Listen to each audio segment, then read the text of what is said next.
अस्सलाम वालेकुम dear student, आज यहाँ पे हम थ्योरी ऑफ ऑटोमेटा की एक और इंतहाई अहम topic recursive definition of language को डिफाइन करने की कोशिश करेंगे।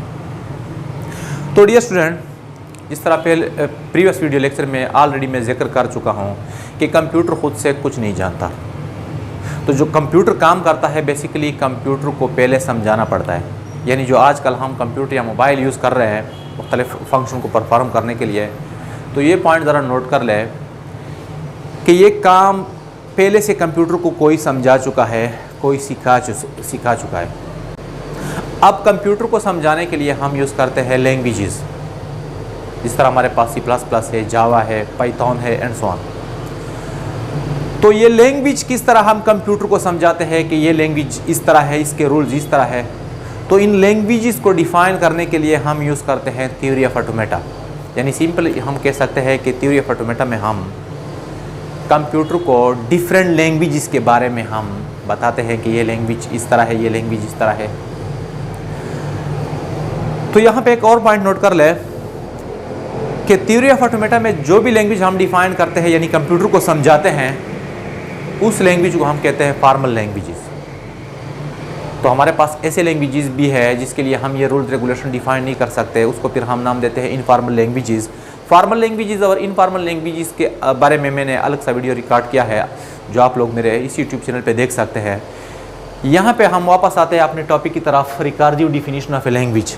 तो जिस तरह अभी मैंने जिक्र किया कि फॉर्मल लैंग्वेज को डिफ़ाइन करने के लिए यानी कंप्यूटर को समझाने के लिए हम डिफरेंट रूल्स यूज़ करते हैं, डिफरेंट तरीके यूज़ करते हैं, जिसमें हमारे पास एक है डिस्क्रिप्टिव मेथड, एक हमारे पास है रेगुलर एक्सप्रेशन। इसके बाद हमारे पास आता है फाइनाइट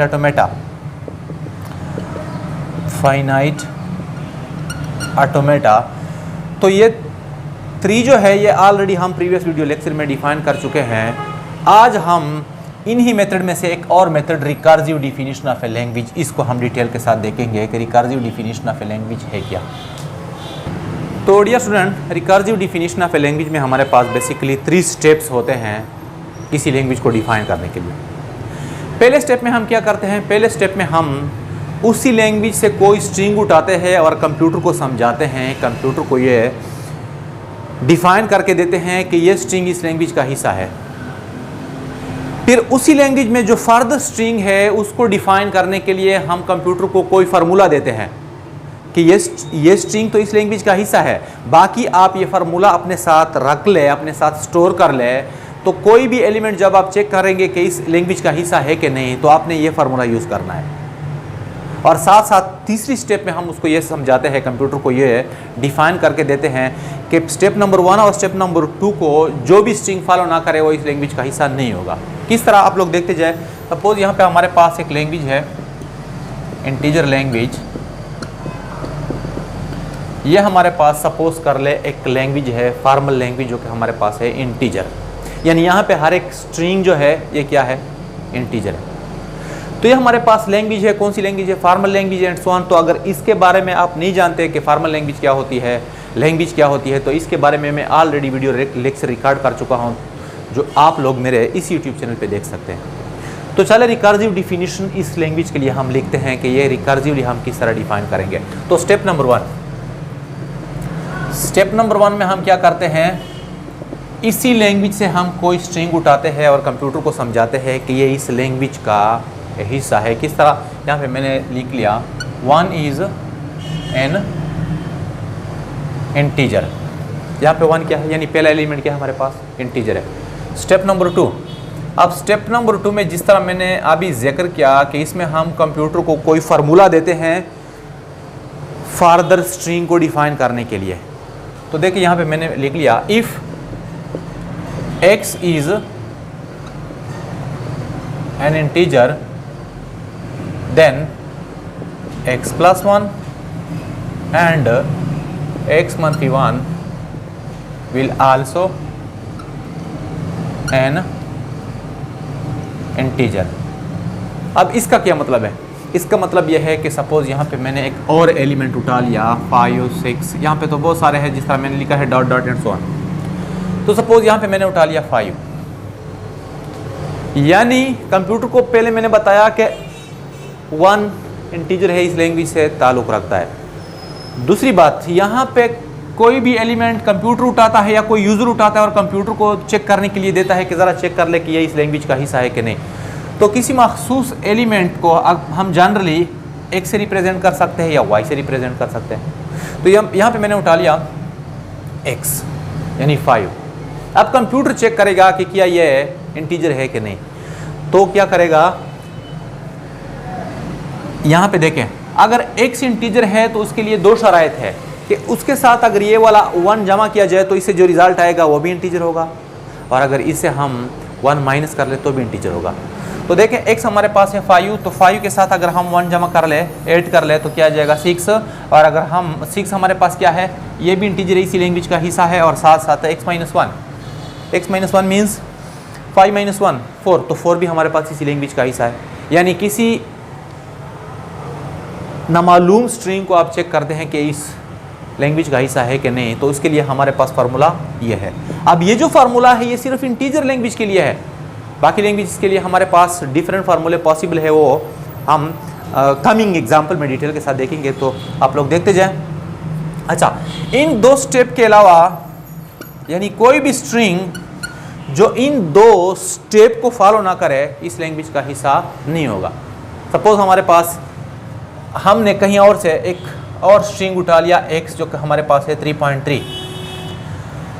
अब हम चेक करते हैं कि क्या ये 3.3 इस लैंग्वेज का हिस्सा है कि नहीं। तो हम क्या करेंगे, पहले 3.3 को ऐड करेंगे किसके साथ, 1 के साथ, तो कितना आता है 4.3। तो 4.3 हमारे पास इंटीजर है 9। इसके बाद 3.3 माइनस 1 हमारे पास आता है 2.3, तो ये हमारे पास इंटीजर है नहीं। तो मीन्स इन 2 स्टेप्स के अलावा कोई भी स्टेप हमारे पास इस लैंग्वेज में अलाउड नहीं होगा। एक और एग्जांपल को देखते हैं। यानी यहाँ पर हमारे पास एक लैंग्वेज है 2 4 6 है 10। ये जो तरीका है इसको हम कहते हैं descriptive definition of a language, लेकिन आज यहाँ पे हम डिस्कस कर रहे हैं recursive definition of a language. तो रिकर्सिवली हम first of all step number 1 में क्या करते हैं, जिस तरह भी मैंने प्रीवियस एग्जाम्पल में जिक्र किया, 2 हमारे पास क्या है, 2 इज इवन नंबर। नेक्स्ट, यहाँ पे पहला एलिमेंट हमें क्या करते हैं, कंप्यूटर को बताते हैं कि ये हमारे पास एक इस लैंग्वेज का हिस्सा है और ये हमारे पास इवन नंबर है। इसके बाद स्टेप नंबर 2 में हम फार्मूला डिफाइन करते हैं बाकी एलिमेंट को डिफाइन करने के लिए। तो यहाँ पे हमारे पास क्या होगा, if x is even then क्या होगा हमारे पास, x plus 2 and x minus 2 is also even. Suppose यहाँ पे मैंने एक एलिमेंट उठा लिया x, और इस x को सपोज कर ले हमारे पास है 12। तो क्या 12 हमारे पास इवन है? तो इसके लिए कंप्यूटर को हमने फार्मूला दिया। देखिए कंप्यूटर तो खुद से कुछ नहीं जानता ना, तो कंप्यूटर को हम कोई फार्मूला देंगे, कंप्यूटर को हम कोई डिफिनीशन देंगे। तो कंप्यूटर को हमने डिफिनीशन दी कि अगर आपने एक फर्दर एलिमेंट को यहाँ पे चेक करना है तो उसको उठा ले, उसके साथ ये वाला एलिमेंट ऐड कर ले। देखें x प्लस 2, तो क्या उठाया था 12, तो 12 प्लस 2 हमारे पास आता है 14, तो 14 क्या है, इवन है। इसके बाद एक और x माइनस 2, तो x माइनस 2 हमारे पास क्या है, मतलब 12 माइनस 2 10, तो वो भी इवन है। तो मीन्स कि अगर ये एलिमेंट इन 2 शराइत के मुताबिक आता है तो ये भी इवन है। और अगर कोई एलिमेंट यहाँ से या कहीं और से हमने चेक करने के लिए उठा लिया, सपोज यहाँ पे हमने उठा लिया 3, कंप्यूटर को हमने चेक करने के लिए दिया कि ज़रा चेक कर ले कि ये इवन है कि नहीं। तो क्या करेगा कंप्यूटर, 2 के साथ इसको ऐड करेगा, तो 2 प्लस 3 5, इसके बाद 2 इससे सब्ट्रैक्ट करेगा तो 3 माइनस 2 1, तो न तो 5 हमारे पास इवन है और ना ही 1, तो ये हमारे पास इवन नंबर नहीं होगा।